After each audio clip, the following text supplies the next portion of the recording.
Experience করে। তারপরে আমাকে লাথি মেরে তারা একদম রাস্তাতে তুলে দিয়েছিল গাড়ি সহ, সে গাড়ির একটা চিহ্ন আছে। তারপরে যাই হোক, আরও একটা ছেলেকে তারা পেটে পেটে মারছিল লাঠি দিয়ে, সে চিহ্ন তার এই পর্যন্ত আছে। আর একটা লোকে তারা ব্যাপকভাবে পিটিয়েছে। প্রায় 4টা ছেলেকে তারা 4-5টা ছেলেকে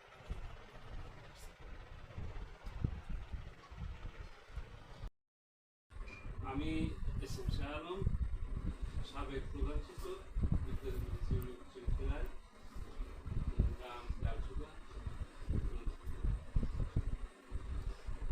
ওই দিন 2 তারিখ আমরা সকাল থেকে গ্রামে এবং চান্দার গ্রামে বাড়ি বাড়ি আমরা ভোট চাওয়ার জন্য যাই, এবং প্রত্যেক বাড়িতে চান্দার লালসুগা ভোট চাই।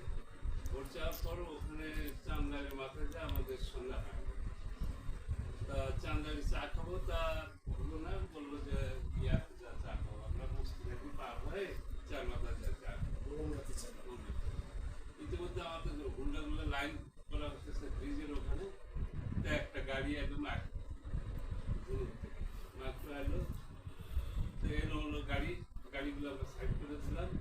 আর ইতিমধ্যে আর একটা ট্রাক হলো দক্ষিণ দিকটা, ট্রাকটা সাইড করে দিয়ে বললাম যে মাইক্রোটার আগে যায়, ওটা পরে কি আছে কি না আছে আমরা জানি না।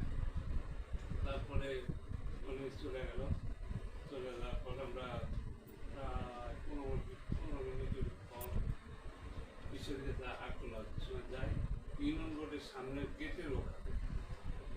আর পার হয়ে যাই আমরা, 30 খানের মতো গাড়ি ছিল, 10-12 খান পার হয়ে যাওয়ার পর আর 10-12 খান 15 খান থাকার পর ওই তার গাড়িটা পাতানের করে দিলে গাড়িগুলো থেকে যায়। ইতিমধ্যে খুব বেরমুলা স্টলে থান কিছু লোকজন লাঠি সুতা আমরা অফিসে এগুলো নিয়ে আক্রমণ করে আমাদের এবং লাঠি দিয়ে ফাইলে আর একটা ছেলেকে বাঁশ দিয়ে ঘাও মারে, ঘাও নিয়ে এখানে লাগে। আমরা তাকে নিয়ে ব্যস্ত হয়, তাকে মানে পানি দেওয়া বা তাকে সুস্থ করার জন্য ব্যস্ত হবে। ইতিমধ্যে গাড়িগুলো সাইড করে তাহলে আমরা কোনো তাদের সাথে যে প্রতিবাদ করা বা কি জন্য করলো এ এতে যাচ্ছে আমাদের যানবাহন নিয়ে মানে টানাটানি। ওকে হাসপাতালে পাঠানোর পর ইতিমধ্যে দুনুর তার আরো 4-5 খান গাড়ি আসে, ওরা একটা আবার সালারা এখানে দাঁড়িয়ে এইটা পেট্রোল লোক ভঙ্গ হয়ে গেল, সবাই চলে গেল। তা আমি সাইডে একটা সিমেন্টের দোকানের ওখানে খারাপ দিলাম, সিমেন্টের দোকানদার আবার ভিতরে আসেন, কি হয় কি না হয় বলা লাগে। তা আমি ভিতর যা বসলাম, বসার পর ওরা শাটার বন্ধ করে, ইতিমধ্যে দপ করে শাটারে বাড়ি আসতে বাড়ি মানে বিভিন্ন জায়গাতে গন্ডগোল আরম্ভ করলো। একে তাও পেটন মারলো কয়েকটা, তারপরে হেলাল মাস্টার গুন্ডা পিটিয়ে ভাঙলো, তারপরে ওকে পিটেলো, তাও হচ্ছে আব্দুল আলী। তারপরে আমার এই ভাইস থেকে পেটন দিল, তার গুন্ডাকে বাড়িয়ে দিল। আর একটা ভাইসটা আসছিল নাজমুল, তার গুন্ডা পাড়িয়ে ভাঙল, তাকে 3টা পেটন দিল পিঠে।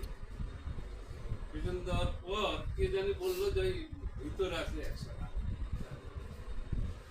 ভিতরে ওই শাটার ভাঙ্গা ভিতরে ঢুকলো হচ্ছে ওই বিষয় বলি ওর নাম কি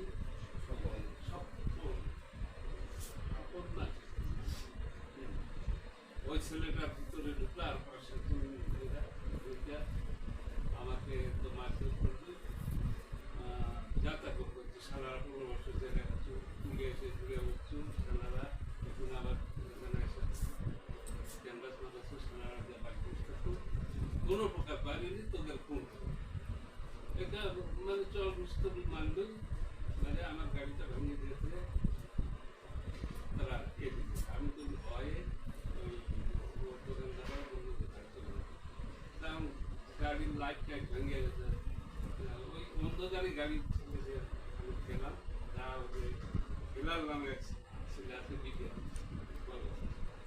ওর সহযোগিতায় আমি মধ্যপুর যা গাড়িটা কাগজ দিলাম, ওখানে গাড়ি সাজা দাঁড়াচ্ছি কিন্তু বলতে দেখি ওদের পিছিয়ে ফের প্রত্যেক গুন্ডার পিছনে একটা করে লোক, দুইটা করে লোক, তাদের হাতে রামদা আর ওই যে কি লাঠি লাঠি আছে, এই যে এই লোহার দিয়ে আক্রমণ করার ভাব। ওখানে যা বই করলো, আমি ওটা পূজা থেকে চলে আসলাম।